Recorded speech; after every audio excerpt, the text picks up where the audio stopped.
Bueno, en este encuentro, en esta ocasión, vamos a desarrollar la temática de la interpretación del derecho. Básicamente vamos a referirnos al artículo 2 del Código Civil y Comercial de la Nación, que se encuentra, ¿no?, en el capítulo 1 titulado Derecho. Y vamos a empezar diciendo que en este artículo segundo, el nuevo código dispone, ¿no?, y establece el modo adecuado de la interpretación de la ley y señala como directiva, ¿sí?, de carácter general, que esa interpretación siempre debe efectuarse de un modo coherente con todo el ordenamiento jurídico. Lo dice en la última parte del artículo, ya lo vamos a leer, y en correlación con el sistema de fuentes a que alude el artículo primero. Es decir, tiene que ser en correlación a las fuentes que dijimos que desarrollamos en las clases anteriores, la ley, la costumbre, otras fuentes como la jurisprudencia, la doctrina, que si bien no se encuentran insertas, en forma indirecta también las podemos tener en cuenta. Entonces el artículo segundo dice: la ley debe ser interpretada teniendo en cuenta sus palabras, sus finalidades, las leyes análogas, las disposiciones que surgen de los tratados sobre derechos humanos, los principios y los valores jurídicos, de modo coherente con todo el ordenamiento. Y básicamente esto es lo que remarcamos recién, ¿sí? Debe efectuarse de un modo coherente con todo el ordenamiento jurídico. ¿Qué debe efectuarse? La interpretación. Ahora, la primera parte dice: la ley debe ser interpretada teniendo en cuenta sus palabras. Acá nos vamos a referir a las palabras contenidas en la ley. Por ello, la decisión jurídica, ¿no?, comienza con las palabras contenidas en la ley. Acá es muy importante, y me gustaría citarlo a dos autores intelectuales también muy importantes, Belluccio y Zanoni.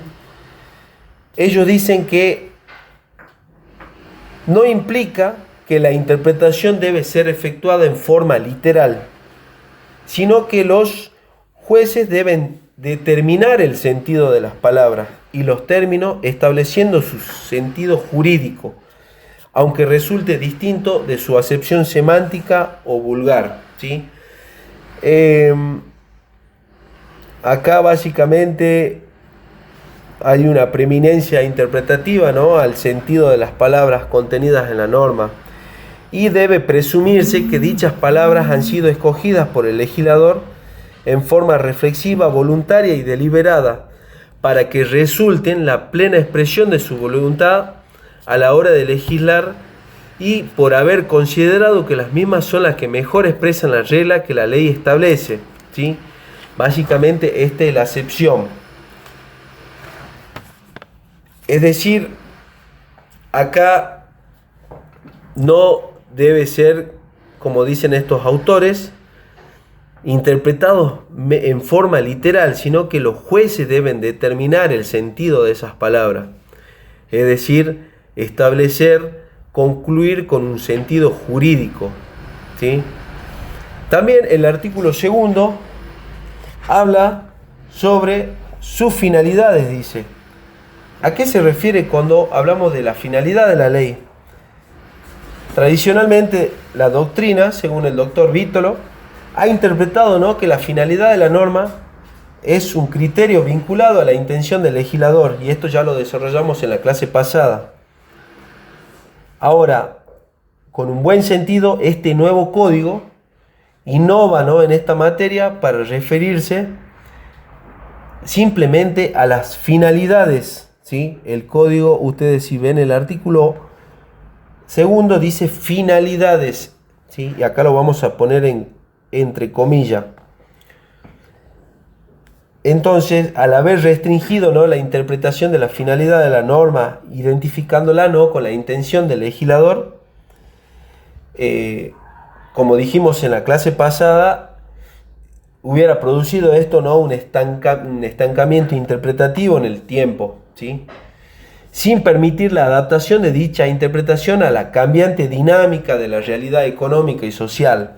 Esto es lo que decíamos si nos referíamos únicamente a la finalidad de la norma. Es por ello que este nuevo criterio, ¿sí?, permite superar diversos efectos, volvemos a la palabra efectos, según los alcances que se le adjudiquen a la norma. No solo básicamente en relación con el caso concreto, sino con su armonización en el conjunto de todo el ordenamiento jurídico, es decir, en el conjunto de todo el código. Entonces acá la alusión que la norma hace a las finalidades, obviamente en plural, en lugar de la mera intención del legislador, ¿sí? Por ello esta parte del código es superadora al código anterior cuando hablamos de finalidad. Entonces lo tenemos que entender, no es la mera intención, sino la interpretación de los diversos efectos en consonancia con todo el ordenamiento jurídico. También habla sobre las leyes análogas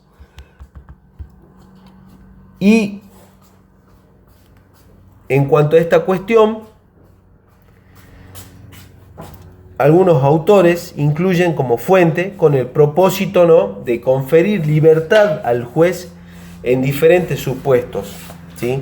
Con las leyes análogas entonces se le confiere libertad al juez en diversos supuestos, como por ejemplo en aquellos casos en que pueda haber discrepancia entre la ley análoga y la costumbre, ¿sí? Como por ejemplo sucede en los casos o en el ámbito de los contratos. También habla el artículo sobre las disposiciones que surgen de los tratados sobre derechos humanos. Acá es muy importante mencionar que como elementos de interpretación hay que tener en cuenta los tratados de derechos humanos en lo que la República sea parte. Es importante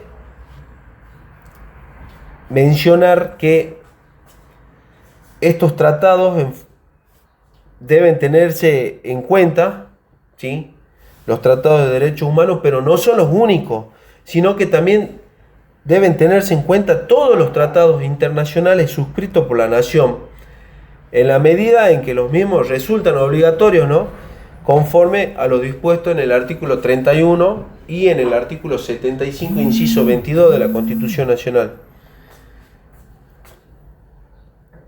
Acá quiere decir que la pirámide jurídica en la Argentina quedaría conformada de la siguiente manera, ¿sí? Primero, la Constitución Nacional y los tratados sobre derechos humanos de jerarquía constitucional. Segundo, los demás tratados internacionales, ¿sí?, los que no son tratados de derechos humanos con jerarquía constitucional. Tercero, las leyes sancionadas por el Congreso Nacional, sean de derecho federal o de derecho común. Como cuarto tenemos las normativas administrativas, salvo los casos especiales en el que ésta tiene fuerza de ley.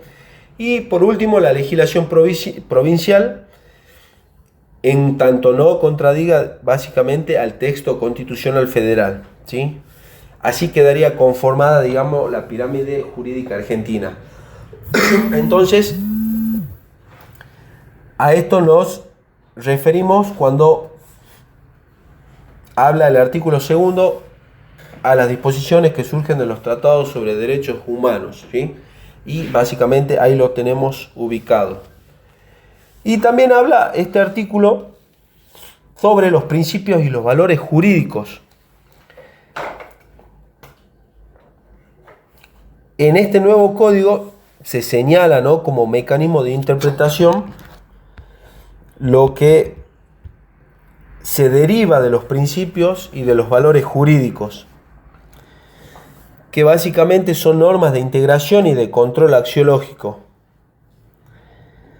Dentro de este concepto, ¿sí?, de los principios y valores jurídicos, se encuentran los denominados principios generales del derecho, ¿sí?, que el doctor Vítolo dice que son los enunciados normativos más generales que, a pesar de no haber sido integrados formalmente en él, conforman conceptos o proposiciones de naturaleza axiológica o técnica que informan la estructura, la forma de operación y el contenido mismo de las normas, grupos normativos, conjuntos normativos y propios del derecho como totalidad. Entonces, estos principios no constituyen estrictamente, ¿no?, una fuente, sino que son preceptos ya comprendidos en el sistema jurídico vigente. Covielo dice que son descubiertos mediante un proceso de generalización, o sea, ya se encuentran insertos. Entonces, los principios generales del derecho han sido el instrumento idóneo, ¿no?, que permitió la realización del derecho, atemperando la rigidez de ese positivismo jurídico rígido y colmando también algunas lagunas normativas. Básicamente esas son las funciones de los principios del derecho que también se deben tener en cuenta para llevar a cabo una interpretación. Así que bueno, básicamente este es el desarrollo del artículo 2 del Código Civil y Comercial de la Nación. Desarrollamos cada una de sus partes, que debe ser interpretado según las palabras contenidas en la ley, la finalidad, las leyes análogas, las disposiciones que surgen de los tratados sobre derechos humanos y los principios y los valores jurídicos. Así que bueno, hasta acá nomás llegamos. Nos vemos en el próximo encuentro. Vamos a seguir desarrollando los artículos posteriores del Código Civil y Comercial. Muchísimas gracias.